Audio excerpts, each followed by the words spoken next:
మిత్రులందరికీ నమస్తే. మరి తెలంగాణలోని జూబ్లీహిల్స్లో బై ఎలక్షన్ ఉంది కదా, మరి అక్కడ పలానా పార్టీలు అంటే కాంగ్రెస్, టీఆర్ఎస్, బీజేపీ కొన్ని హామీలు ఇస్తే మరి ఒక ఎంపీ అయ్యుండి బండి సంజయ్ గారు ఏమంటున్నారంటే, అది నేను చెప్పడం కాదు, ఒకసారి మీరే వినండి.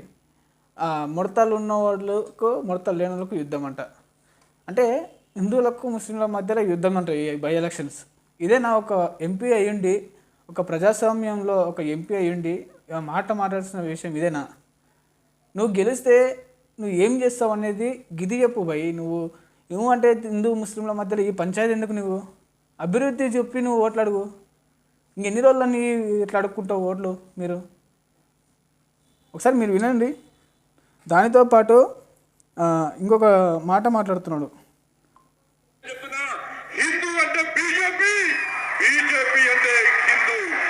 హిందూ అంటే బీజేపీ అంట, బీజేపీ అంటే హిందూ అంట. ఒకవేళ ఇదే బై ఎలక్షన్లో ఒకవేళ బీజేపీ పార్టీ జూబ్లీహిల్స్లో ఓడిపోతే నువ్వు స్టేట్మెంట్ ఇవ్వగలుగుతావా? హిందువులందరూ బీజేపీకి వ్యతిరేకంగా ఉన్నారని నువ్వు స్టేట్మెంట్ ఇవ్వగలుగుతావా? చెప్పు.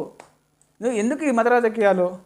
హిందూ అంటే బీజేపీ, బీజేపీ అంటే హిందూ అన్నావు కదా. ఒకవేళ జూబ్లీహిల్స్లో బీజేపీ ఓడిపోతే ఇదే హిందువులందరూ మా పార్టీని ఓడగొట్టిండ్రు అంటే బీజేపీకి హిందువులందరూ వ్యతిరేకంగా ఉన్నారని నువ్వు స్టేట్మెంట్ ఇవ్వగలుగుతావా? ఎందుకు ఈ రాజకీయాలు, ఈ మత రాజకీయాలు? కొద్దిగా అభివృద్ధి చేయండి. ఒక ఎంపీవి మామూలుగా ఒక సర్పంచ్ కాదు, ఒక కౌన్సిలర్ కాదు.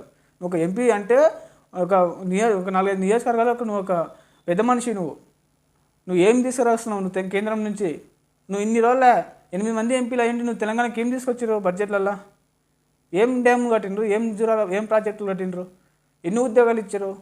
మేము నరేంద్ర మోడీని పోయి అడగండి. ఎన్ని ఉద్యోగాలు ఇస్తున్నావు సార్? సంవత్సరానికి 2 కోట్ల ఉద్యోగాలు ఇస్తున్నావు కదా, ఏమైనా నీ పంచాయతీ అని అడగవు. ఇవద్దు మనకి. ఎప్పుడు ఈ యువత, ఈ హిందువులు మరియు ముస్లింలు, ఈ క్రిస్టియన్స్ ఉన్న యువత ఎప్పుడు కొట్లాడుకొని సావాలి.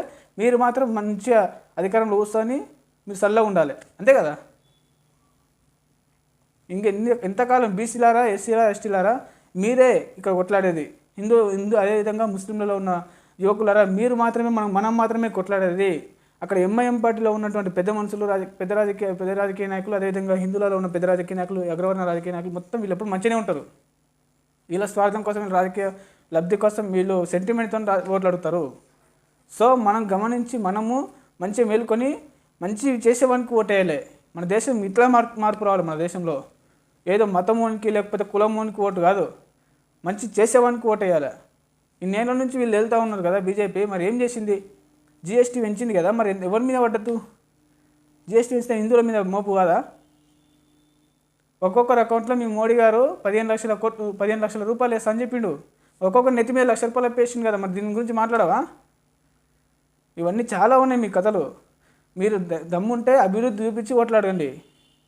ఇక్కడ కూడా మీరు జూబ్లీహిల్స్లో ఏదో మంచి అభివృద్ధి చేస్తాం ఇది చెప్పి ఎక్స్పెక్ట్ చేసిన ఇట్లా మాట్లాడతారేమో మీ స్పీచ్లలో, కానీ మీరు ఇంకా రెచ్చగొడతానే ఉన్నారు ఇప్పటి కూడా.